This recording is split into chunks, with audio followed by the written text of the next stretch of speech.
Well, welcome back. This is Curtis with Pragmatic Agile, and I'd like to help you reduce the suck. You may be wondering, where in the hell did that stupid phrase come from? Why do I say that? Why does Sean say it in his video? Well, let me just tell you a quick story. It makes sense. It gets back to a metaphor that I started to use when I was trying to help an executive to understand what we wanted to accomplish. All right. And it started one day when I was speaking with the senior vice president and at a client site. And she told me, "You're really going to have a struggle here. We've been trying to be agile, but we really suck. We're not agile at all." And I paused for a moment and asked her, "Well, what do you mean by not at all?" She said, "Well, we have this problem and we have that problem. We've got this going on." And I said, "Okay, let me help you out here. All right. Because I really want to make sure that we prevent ourselves from falling into a trap that I see a lot of people doing, which is to beat themselves up because, doggone it, our system isn't as good as we want it to be, or it's not as good as, the Spotify model or whatever." So what I wanted them to do was take a pause for a moment and understand a certain concept about business agility that should be encouraging to all of us and to all the workers that are going to have to make changes to the way that they work, to the way that they approach their daily lives. We want to lead them positively, and we certainly don't want to become discouraged because we can't seem to get things worked out so that everything's perfect. Okay, so I want you to visualize for a moment. This is what I call the suckometer, or you can call it the suckometer. I don't really care. But this is to visualize a concept that I think is important for everybody. Yeah. Okay? Now, on the far left, you have the doom and gloom club. What this basically means is that you have a business with 0% efficiency, no efficiency. Systems cannot function. You have total entropy. Nothing works. All effort is wasted. On the other hand, you have the land of unicorns and rainbows. These are the systems that work with 100% efficiency, zero entropy, totally perfect systems, no waste. This means that your developers are accurately converting their requirements or their user stories into perfect working software that is effective, no defects, no problems whatsoever, and they're highly efficient at doing it. You'll probably realize that neither one of those is really possible, right? Agility is not a binary condition.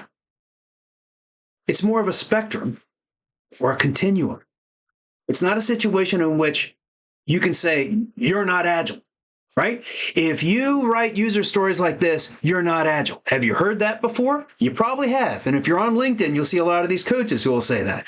"Oh, if you only release once a quarter, you're not agile."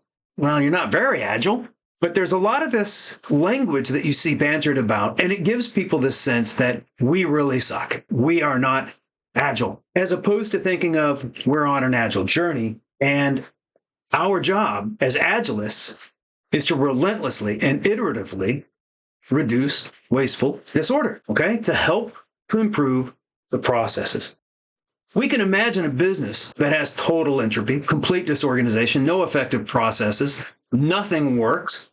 It's a vortex of doom. In all my years, I've never seen an established organization that has this level of entropy.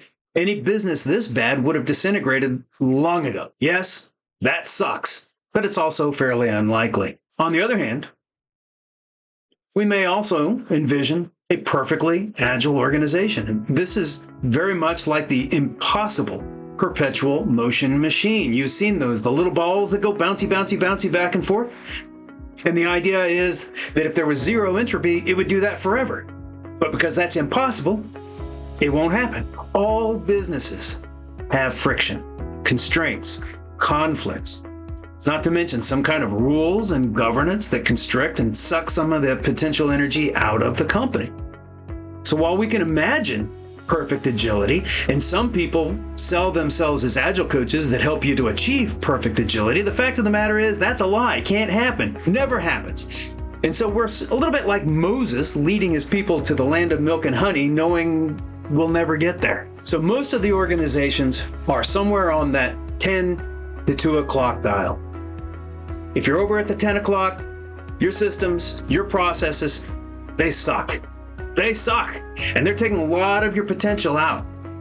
But stuff still gets done. It's just very painful, and people complain about how difficult it is and how rarely you release. On the other hand, if you're around 2 o'clock, you're kicking some butt. So our job is to reduce the suck.